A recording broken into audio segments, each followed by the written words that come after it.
that time of year, ladies and gentlemen. It's Musical March in September. Why, you ask, are we doing it in September? Oh, well, because it's Musical March, obviously. And if you don't remember previous musical marches in either March or September, it's okay.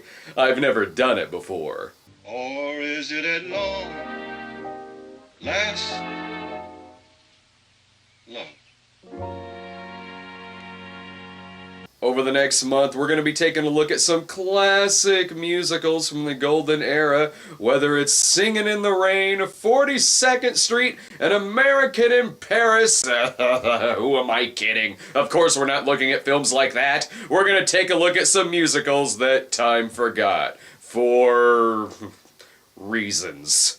In the early 1970s, director Peter Bogdanovich had a 1-2-3 critical darling punch with The Last Picture Show, What's Up Doc, and Paper Moon. Then in 1975, feeling somewhat frisky and experimental, which wasn't uncommon with prominent directors in the new Hollywood era, Bogdanovich chose to make a screwball romantic musical comedy using 18 Cole Porter songs in order to pay homage to big Hollywood musicals a la Top Hat. The result, let's just say, didn't quite go over so well. The film flopped with critics and audiences, whose backlash was so fierce that Bogdanovich sent out an open letter of apology to major newspapers across the United States. He later stated the film was released to theaters in an inferior version after being hastily edited by the production after only 2 preview screenings. The studios were even blamed for sabotaging the film in an attempt to make more money if the film bombed. And according to the documentary A Decade Under the Influence, a lot of the ill will of the film began with Bogdanovich and Shepard supposedly being dicks to the press during production. The movie has since been edited into a version more pleasing to writer-director Bogdanovich, while spending decades out of circulation and only known primarily for its reputation.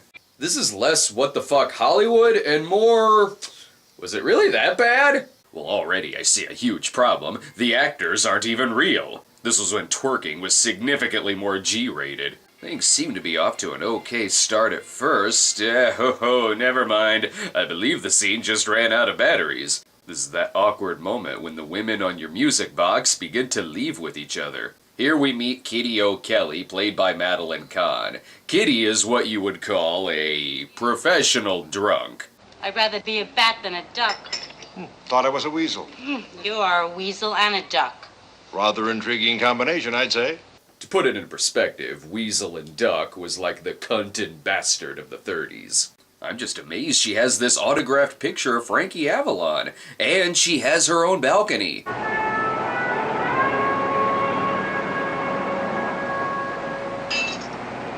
And then the glass hit someone in the head and killed them. Might as well get some music in here. While the crowds at El Morocco punish the party.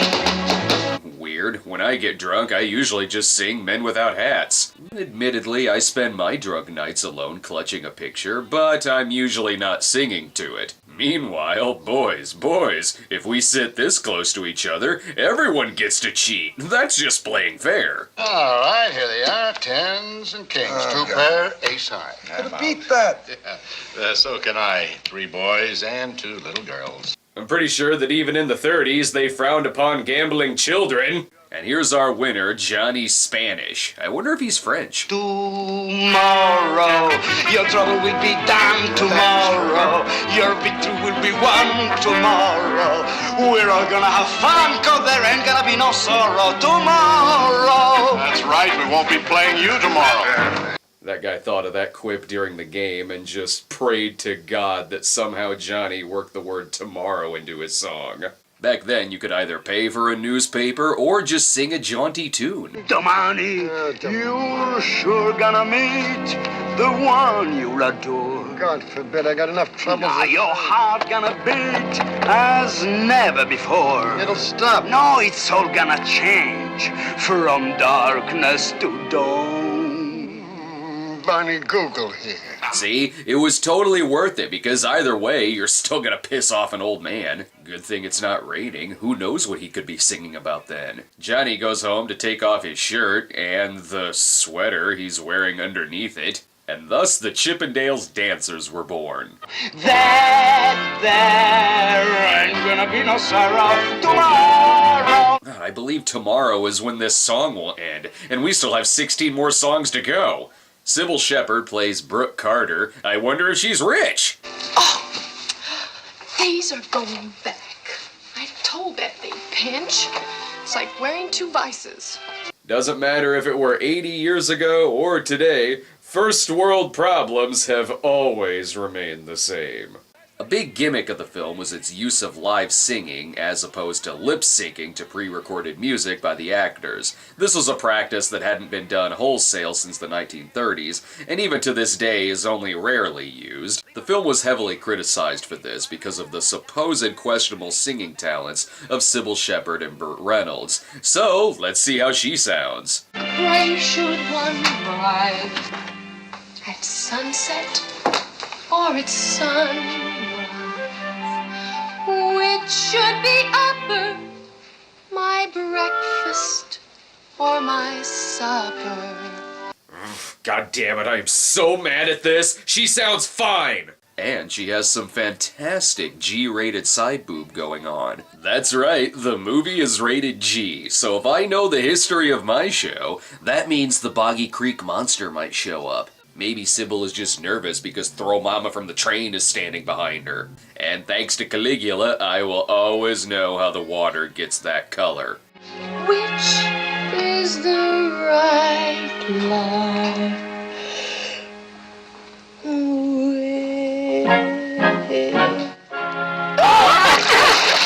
Well, there's her problem. She has to read her lyrics from a script. I hate to break it to Burt Reynolds, but I think his driver may be Hitler. Poor Howard Johnson from Blazing Saddles lost his business and had to become a chauffeur. And who hasn't sang drunk in the back of their own car? After hunting all over for pleasure with some measure of success. Are you singing to me, sir? No, I was singing to myself. Yes, sir. Go right ahead, sir. But if you take requests, I would love to hear some John Cafferty and the Beaver Brown Band. Burt Reynolds plays millionaire playboy Michael Oliver Pritchard III, a name that just sounds like it's spelled out in dollar signs. I think he's resisting the urge to call his driver Old Sport. This is a major twist, though. Apparently, M. Emmett Walsh was once young. Harold. Look at dog. Look large. Love it dog. Harold. Harold! Oh. Nowadays, behavior like that will get you your own cable reality show. And I'm sensing some love at first Burt.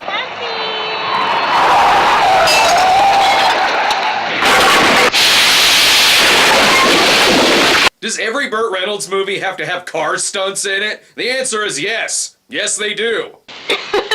What's the matter? I don't smoke. She doesn't smoke. She doesn't smoke. I knew that. Now who's this? You guys better cool it with the smoking talk. That's taboo R-rated material. And what is the deal with the sudden rain shower that immediately goes away in the daylight? So fake and Hollywoody. I am quite enjoying stone-faced, bored-looking Rodney during all of this. You ever get bored? Never. Rodney. Sir! And is every bit player from Blazing Saddles in this? Nice to see this guy not yelling at slaves or promoting paste pecani sauce. Here, Brooke decides to challenge her luck at the horse track. I have lucky feeling today. You're Italian. Yeah, Venetian. Every Italian I've ever met is rude, inconsiderate, and selfish. Yeah, perhaps because they are not used to women who are spoiled. Yeah, in Italy we don't have. Elizabeth, call the police. Only Sybil Shepherd could give me a hard-on while saying something racist. Someone carrying cash on them. This must be the past. Let's see how that horse does. And here comes Puffball. Oh, look at him. Don't worry, Jason Statham and Amy Smart are about to go have sex on that track. Things will pick up. Poor horse was just psyched out from done. Bail me now. As if things couldn't be any worse, she has to ride home with Mr. Handsome. Michael and Kitty are having a good time too. They're already on 40th drink, and they're having a staring contest.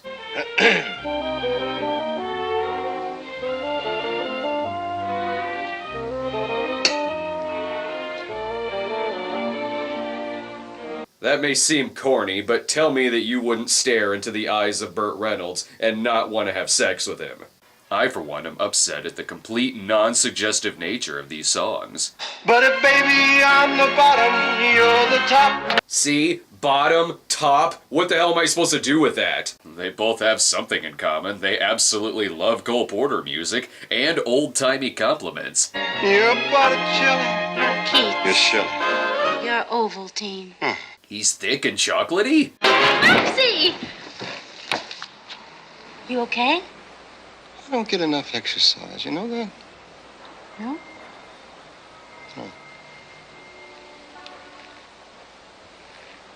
That's our Bert turning a heart attack into a fantastic first kiss. Oh, we gonna do another song now? You're the top.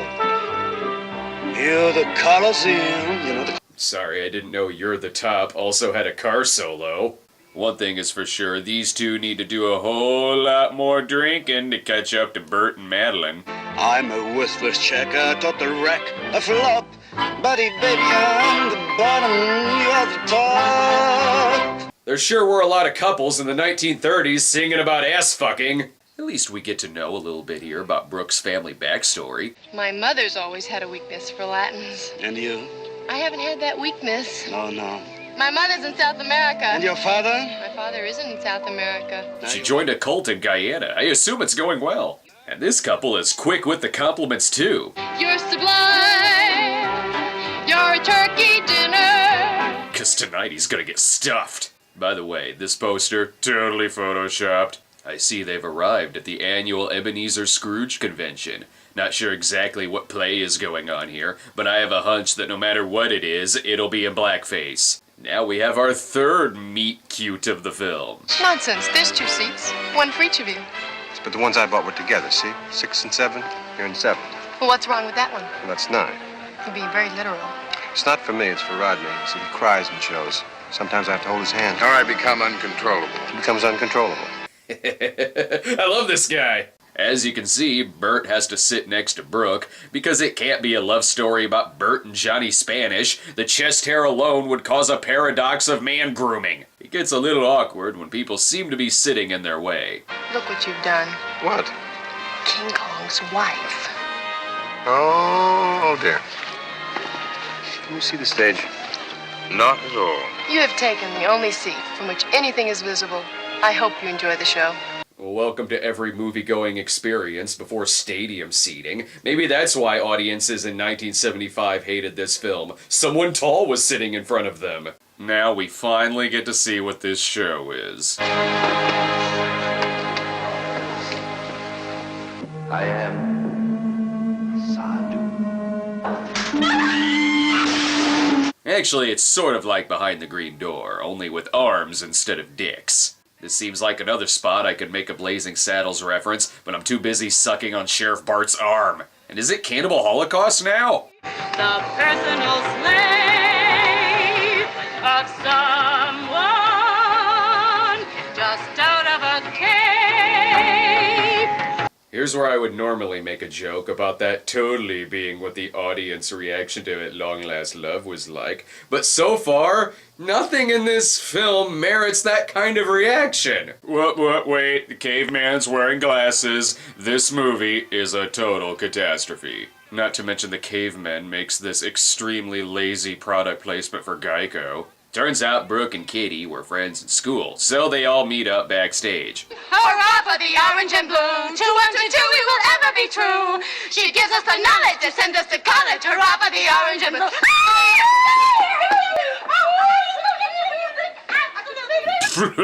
Chicks, bro. And why would people pay to go dance somewhere? It seems like in the musical universe, they do that all the time, wherever they want, and for free. And I think the ladies are being their own cock blockers. Yeah, so why don't you guys go take a walk or We something? did that twice. Then go tie your tie. You too. Joke's on you, ladies. We've been trying to get our clothes off all night.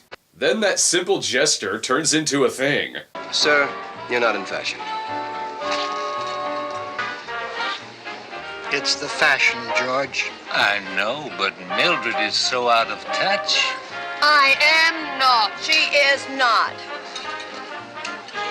What are you doing, lady? That was a weird running gag, but I kinda liked it, and I'm mad at myself for that because I heard this movie sucked. Maybe they'll do something embarrassing soon. 1, 2, 3, 4, 5, 6, 7, 8.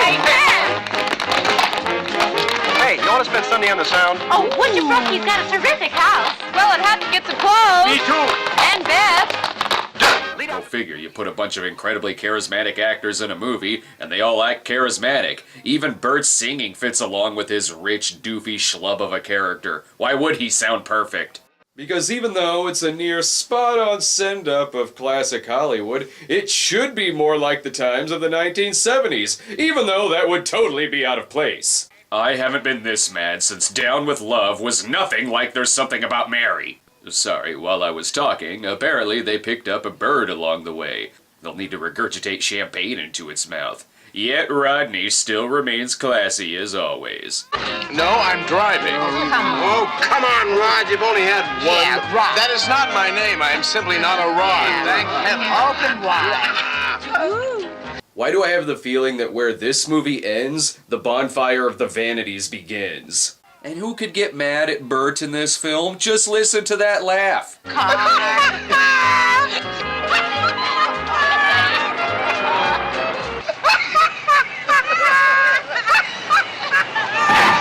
The Burt laugh fixes everything. My 12-inch penis is due largely in part to Burt Reynolds laughing at its original size. I sense another romance in this film. Rodney. Right. And that, my friends, is what a G-rated hand job looks like. It's still a hand job. Or is it at long last love?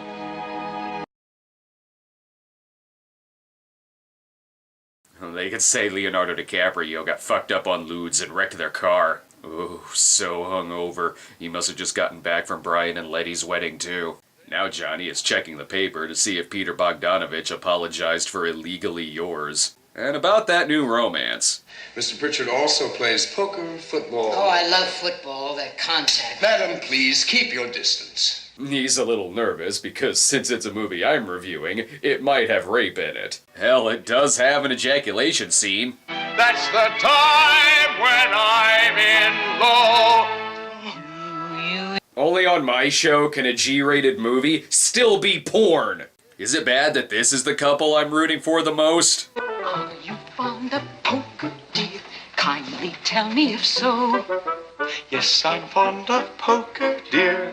But in the morning, no! The makeup sex between these two is gonna contain fantastic baritone. Is there something else in here I could take out of context? Rookie's up. I think she's down. She's about. I'd say it's a 4-cucumber day. Well, 6 if you count the ones at the back door. Not only are we given some spectacular set design here, but many of the musical numbers in the film, as well as being sung live, are done in one continuous take, with many impressive tracking shots that often go from one song into some banter and then into the start of another song. But the movie still sucks.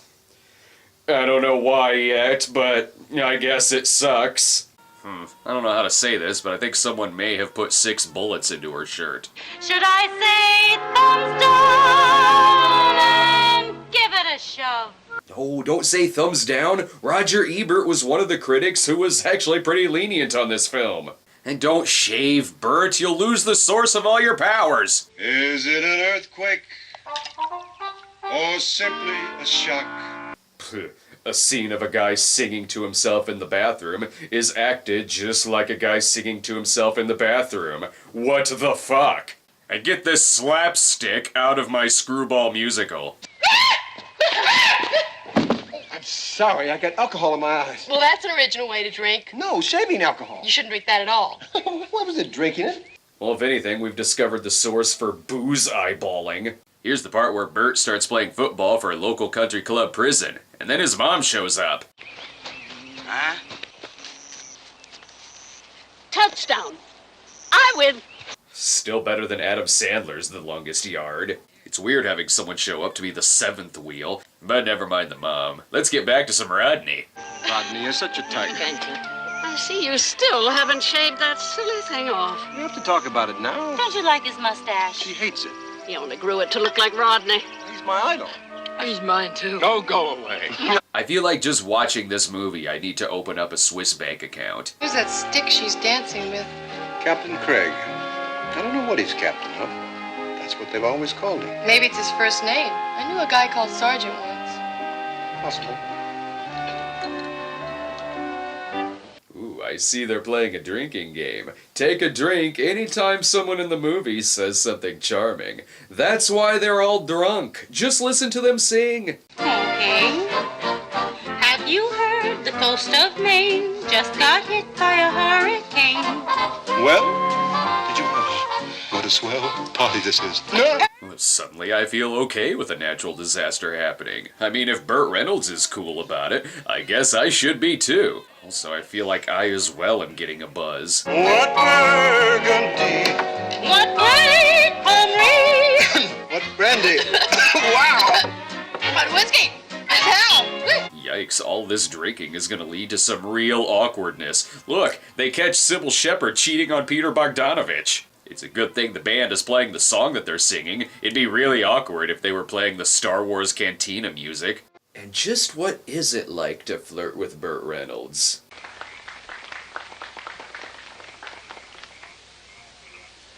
That's right, another staring contest. The first one to break eye contact has to go down on the other one.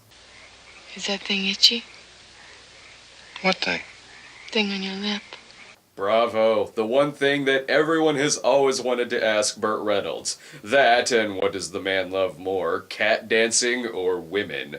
Meanwhile, the other two are being driven home by David Berkowitz of all people. They decide to make Brooke and Michael jealous by totally making out when neither of them are around. Yeah, much like Travis Bickle, poor Rodney has to clean the semen out of the back seat too. Maybe he'll also try to shoot someone Sybil Shepherd works for. I also have the feeling that right now, Burt is thinking that he's called the wrong escort service. Well, they can still sing it out. It's delicious. It's delectable.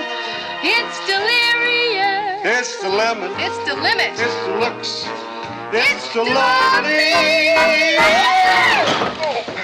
Phew, way to randomly title drop a Kevin Kline movie. Well, they're drunk and it's the middle of the night, so why not go for a swim? I'm sure it'll explain why they're dressed up like sperm. Also, you can clearly see Sybil's G-rated nipples. Bastards are keeping Rodney awake. And by the way, Mrs. Robinson is totally trying to seduce you. I do double entry, dear, but in the morning, no. Yes, yes. No. Yes, yes. Like it or not, Rodney, you are totally gonna have sex with Eileen Brennan. Oh well, like this movie or not, it's a way more accurate Babe Ruth story. Oh my, I too have a fetish for making out at baseball games and having people throw hot dogs at me. This is seriously hurting Bert's mojo. Did you hear about the horse that could pitch and field as good as Babe Ruth? A horse? It's a joke. Oh, that's funny. It's not finished yet. Oh. This horse could pitch and field, you see. So the manager asked his trainer. He said, can he bat? Well, that's very funny. It's not over yet. It's the longest joke I've ever heard. Well, if you be quiet, I can Well, finish go it. on. All right. The manager says, can he bat? And the trainer answers, who ever heard of a horse that can bat? Yeah, go on. Oh, forget it. She later went on to write jokes for the sci-fi speed dating guy. I don't know what's weirder, making out at numerous sporting events or stalking Brooke and Michael just to make out in front of them. Here they are again at a movie theater, watching what I can only assume is an early Dario Argento film. Looks like these two are gonna have to talk it out.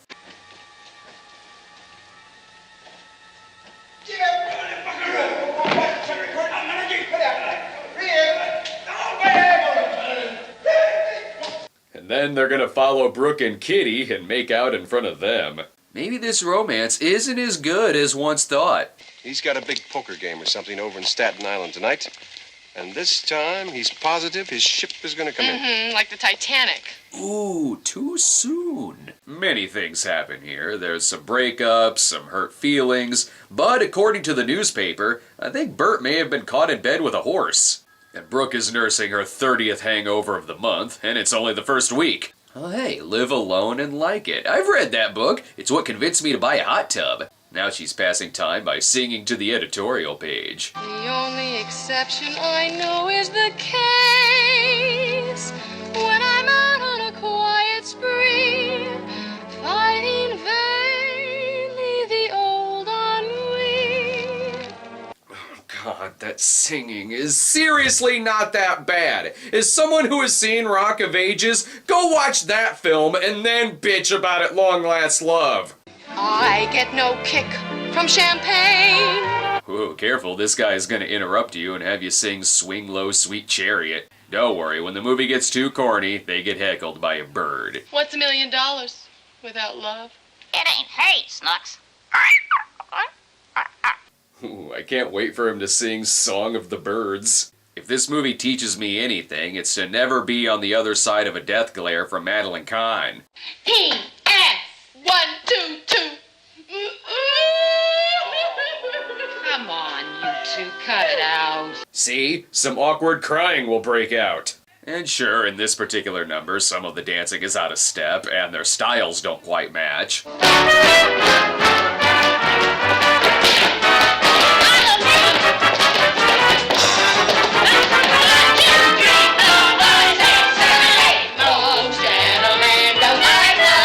But it doesn't really bother me here because they're all playing drunk idiots. They all decide to meet up at a big dance to confront the ones they really love. And finally, the true love story can have a conclusion.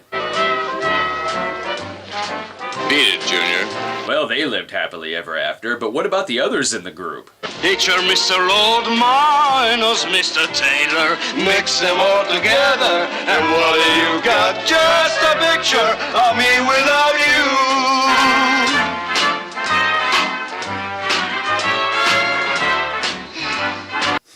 That's a look that says, well, are we ever gonna do any better? It seems like Michael and Kitty end up back together, as well as Johnny and Brooke, but who knows for how long? They're just gonna end up cheating on each other again. Whatever, still a better love story than Twilight. Hell, the ending all but implies this love square is gonna continue on through the ages.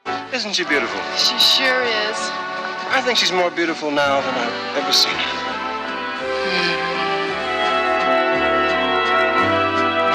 And then they all turned back into statues. Boy, that sure was an embarrassing waste of talent that goes down like a stricken elephant and a grand catastrophe that's one of the 50 worst films ever made. No, I get it. The acting and singing was all very silly, much like the classic Hollywood-style fluff that it was paying tribute to, so it's terrible.